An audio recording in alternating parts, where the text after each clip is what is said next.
ಏನು ಸುಪ್ರೀಂ ಕೋರ್ಟ್ನಲ್ಲಿ honey trap ಅರ್ಜಿ ವಜಾ ಆಗಿರುವಂತದ್ದು.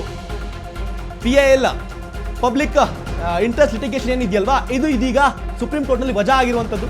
ಸುಪ್ರೀಂ ಕೋರ್ಟ್ನಲ್ಲಿ ಹನಿ ಟ್ರ್ಯಾಪ್ ಅರ್ಜಿ ವಜಾ ಆಗಿರುವಂತದ್ದು. ಸಾರ್ವಜನಿಕ ಹಿತಾಸಕ್ತಿ ವಿಚಾರಕ್ಕೆ ಒಬ್ರು ಅಪೀಲನ್ನು ಹಾಕಿರ್ತಾರೆ. ಈಗ ಅದು ಸುಪ್ರೀಂ ಕೋರ್ಟ್ನಲ್ಲಿ ವಜಾ ಆಗಿದೆ. ಬೇರೆ ರೀತಿಯ ಎಕ್ಸಾಂಪಲ್ನ ಸೆಟ್ ಮಾಡ್ತಾ ಇದ್ದೀರಾ ಅನ್ನುವ ಕಾರಣಕ್ಕೆ ಅಪೀಲನ್ನು ಹಾಕಿದ್ರು. ಅದೀಗ ವಜಾ ಆಗಿರುವಂಥದ್ದು.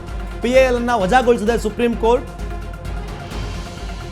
ಇನ್ನು ಸುಪ್ರೀಂ ಕೋರ್ಟ್ನಲ್ಲಿ ಈ ಒಂದು ಹನಿ ಟ್ರ್ಯಾಪ್ ಅನ್ನೋ ಒಂದು ವಿಚಾರ ಏನಿದೆಯಲ್ಲ, ಇದು ಬೇರೆ ರೀತಿಯಾದ ಆಯಾಮವನ್ನು ಪಡ್ಕೊಳ್ತಾ ಇದೆ ಅನ್ನೋ ವಿಚಾರಕ್ಕೆ ದೆಹಲಿ ಒಬ್ರು PIL ಅನ್ನು ಹಾಕ್ತಾರೆ, ಪಬ್ಲಿಕ್ ಇಂಟ್ರೆಸ್ಟ್ ಲಿಟಿಗೇಷನ್ ಅಂತ. ಸೊ ಇದನ್ನ ಯಾಕಂತ ಹೇಳಿದ್ರೆ ಇದು ಬೇರೆ ರೀತಿಯಾಗಿ ಎಕ್ಸಾಂಪಲ್ ಸೆಟ್ ಮಾಡ್ತಿದ್ರೆ ಅನ್ನುವ ಕಾರಣಕ್ಕೆ ವಿನಯ್ ಕುಮಾರ್ ಸಿಂಗ್ ಅನ್ನುವರು ಅರ್ಜಿಯನ್ನು ಸಲ್ಲಿಸಿರ್ತಾರೆ. ಸೊ ಈ ಒಂದು ಇದೀಗ ಸುಪ್ರೀಂ ಕೋರ್ಟ್ನಲ್ಲಿ ಹನಿ ಟ್ರ್ಯಾಪ್ ವಜಾ ಆಗಿರುವಂತದ್ದು.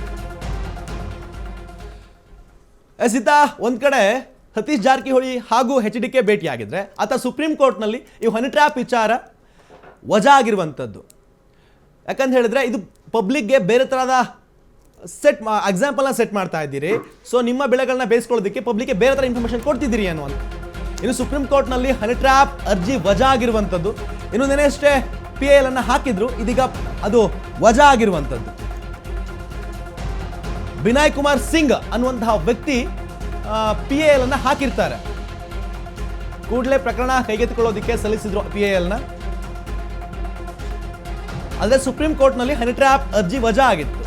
ಇದು ಕೋರ್ಟ್ನ ಸಮ್ಮುಖದಲ್ಲಿ ಆಗಬೇಕು, ಸ್ವತಂತ್ರವಾಗಿ ತನಿಖೆ ಆಗಬೇಕು. ಯಾವುದೇ ಸರ್ಕಾರದ ಅಧೀನದಲ್ಲಿರುವಂತಹ ತನಿಖಾ ಸಂಸ್ಥೆಗಳು ಇದನ್ನ ತನಿಖೆಯನ್ನು ಮಾಡಬಾರ್ದು, ಕೋರ್ಟ್ನ ಸಮ್ಮುಖದಲ್ಲಿ ಅಧೀನದಲ್ಲಿ ಆಗಬೇಕು ಅನ್ನುವ ಕಾರಣಕ್ಕೆ ಇದು ಏನಾಗಿರುತ್ತೆ, ಅರ್ಜಿಯನ್ನು ಹಾಕಿರ್ತಾರೆ, PIL ಅನ್ನು ಹಾಕಿರ್ತಾರೆ ವಿನಯ್ ಕುಮಾರ್ ಸಿಂಗ್ ಅನ್ನುವಂಥವ್ರು. ಆದರೆ ಇದೀಗ ಸುಪ್ರೀಂ ಕೋರ್ಟ್ನಲ್ಲಿ ಹನಿ ಟ್ರ್ಯಾಪ್ ಅರ್ಜಿ ವಜಾ ಆಗಿದೆ. ಇದು ಸಾರ್ವಜನಿಕ ಹಿತಾಸಕ್ತಿ ಕಾಯ್ದೆಯಂತಹ ಇದರೊಳಗಡೆ ಬರುತ್ತೆ. ಇದೆಲ್ಲ ಏನಾಗುತ್ತೆ ಅಂತ ಹೇಳಿದ್ರೆ, ಜನರು ಬೇರೆ ರೀತಿಯಾಗಿ ನಿಮ್ಮನ್ನು ಗಮನಿಸ್ತಾರೆ, ಬೇರೆ ರೀತಿಯಾಗಿ ಇನ್ಫಾರ್ಮೇಷನ್ ಹೋಗುತ್ತೆ ಅನ್ನುವ ವಿಚಾರಕ್ಕೆ ವಿನಯ್ ಕುಮಾರ್ ಸಿಂಗ್ ಅನ್ನುವಂಥವ್ರು ದೆಹಲಿಯ ಸುಪ್ರೀಂ ಕೋರ್ಟ್ನಲ್ಲಿ ಹಾಕ್ತಾರೆ, PIL ನ ಹಾಕ್ತಾರೆ. ಇದೀಗ ಅದು ಅರ್ಜಿ ವಜಾ ಆಗಿದೆ. ಕ್ಷಣ ಕ್ಷಣಕ್ಕೂ ಹನಿ ಟ್ರ್ಯಾಪ್ ವಿಚಾರ ಸಾಕಷ್ಟು ಸದ್ದನ್ನ ಮೂಡ್ತಾ ಇದೆ. ಕ್ಷಣಕ್ಕೂ ಹೊಸದಾಗಿರುವಂತಹ ಟ್ವಿಸ್ಟ್ ಸಿಗ್ತಾ ಇದೆ. ಆಯ್ತಾ, ಒಂದೆಡೆ ಎರಡೂ ಪಕ್ಷದ ನಾಯಕರು ಭೇಟಿಯಾಗಿರುವಂಥದ್ದು, ಭೇಟಿಯಾಗಿ ಚರ್ಚೆಯನ್ನು ಮಾಡಿರುವಂಥದ್ದು, ರಾಜ್ಯದಲ್ಲಿ ನಡೀತಾ ಇರುವಂತಹ ಹನಿ ಟ್ರ್ಯಾಪ್ ವಿಚಾರ ಯಾವ ರೀತಿಯಾಗಿ ಸದ್ದನ್ನ ಮಾಡ್ತಾ ಇದೆ, ಯಾವ ರೀತಿಯಾಗೆಲ್ಲ ಟ್ವಿಸ್ಟ್ ಸಿಗ್ತಾ ಇದೆ ಅನ್ನುವಂಥ ವಿಚಾರಕ್ಕೆ ಸಾಕಷ್ಟು ಮಾತುಕತೆ ಆಗಿರುವಂಥದ್ದು. ನಿನ್ನೆ ಸತೀಶ್ ಜಾರಕಿಹೊಳಿ ಹಾಗೂ HDK ಭೇಟಿ ಸಂದರ್ಭದಲ್ಲಿ ಇಲ್ಲಿ ಮಾತುಕತೆ ನಡೆದಿರುವಂಥದ್ದು. ಹಾಗಾದ್ರೆ ಬಹಿರಂಗವಾಗಿ ಯಾಕೆ ಮಾತನಾಡಿದ್ರಿ, ಪ್ರಸ್ತಾಪ ಮಾಡಿದ್ರಿ?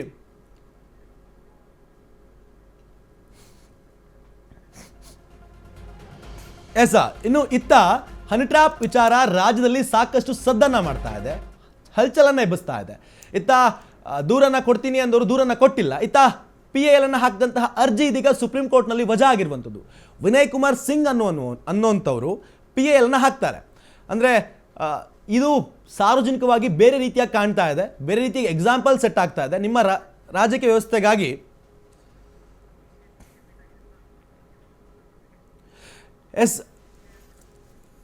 ಇನ್ನು ಇದ್ರ ಬಗ್ಗೆ ಹೆಚ್ಚಿನ ಮಾಹಿತಿಯನ್ನ ಕೊಡೋದಕ್ಕೆ ನಮ್ಮ ಹನುಮಂತು ಅವರು ಇದ್ದಾರೆ, ಮಾತಾಡಿಸ್ತಾ. ಹನುಮಂತು, ಇನ್ನು ನಿನ್ನೆ ಸತೀಶ್ ಜಾರಕಿಹೊಳಿಗೆ HDK ಅವರು ಭೇಟಿಯಾಗಿದ್ದಾರೆ. ಭೇಟಿಯಾದ ಸಂದರ್ಭದಲ್ಲಿ ಏನೇನೆಲ್ಲ ಚರ್ಚೆ ಆಗಿರಬಹುದು, ಅದರಲ್ಲೂ ಮೇಜರ್ ಟಾಪಿಕ್ ಬಂದ್ಬಿಟ್ಟು ಹನಿ ಟ್ರ್ಯಾಪ್ ಆಗಿರುತ್ತಾ ಅಂತ.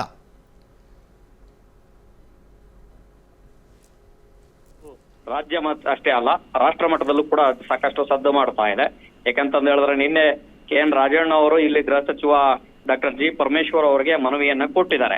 ಅತ್ತ ಹೈಕಮಾಂಡ್ ನಾಯಕರಿಗೆ ಸತೀಶ್ ಜಾರಕಿಹೊಳಿ ಅವರು ಭೇಟಿ ಮಾಡಿ ಆ ನಾಯಕನ ಹೆಸರನ್ನ ಉಲ್ಲೇಖ ಮಾಡಿ ದೂರನ್ನ ಕೊಡುವಂತ ಸಂದರ್ಭದಲ್ಲಿ ಸಹಜವಾಗಿ ಯಾಕೆ ಈ ಬಹಿರಂಗವಾಗಿ ಸಮರ್ಥನೆ ಮಾಡ್ತಾ ಇದ್ದೀರಾ, ಪಕ್ಷದ ಆಂತರಿಕ ವೇದಿಕೆಗಳಲ್ಲಿ ಇದನ್ನ ಚರ್ಚೆ ಆಗ್ಬೇಕಾಗಿತ್ತು ಅನ್ನೋಂತ ವಿಚಾರಗಳನ್ನ ಒಂದಷ್ಟು ಪ್ರಶ್ನೆಗಳನ್ನ ಮಾಡುವಂತ ಸಂದರ್ಭದಲ್ಲಿ ಆಂತರಿಕವಾಗಿ ಯಾಕೆ ಈ ವಿಚಾರವನ್ನ ಸಮರ್ಥನೆ ಮಾಡ್ತಾ ಇದೀವಿ, ಬಹಿರಂಗವಾಗಿ ಯಾಕೆ ಈ ವಿಚಾರವನ್ನು ಸಮರ್ಥನೆ ಮಾಡ್ತಾ ಇದೀವಿ ಅನ್ನೋಂತ ವಿಚಾರಗಳನ್ನ ಸತೀಶ್ ಜಾರಕಿಹೊಳಿ ಅವರು KC ವೇಣುಗೋಪಾಲ್ ಅವ್ರ ಜೊತೆಗೆ ಅವರ ಗಮನಕ್ಕೆ ತರುವಂತ ಕೆಲಸ ಮಾಡಿದ್ದಾರೆ.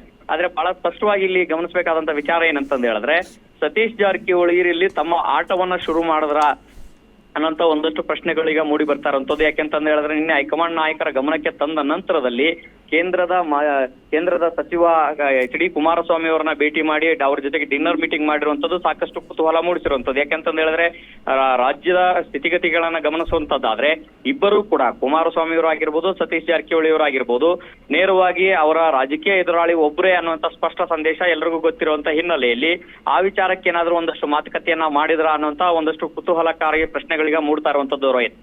ಎಸ್, ಥ್ಯಾಂಕ್ ಯು ಹನುಮಂತ್ ನಿಮ್ಮೆಲ್ಲ ಮಾಹಿತಿಗೆ.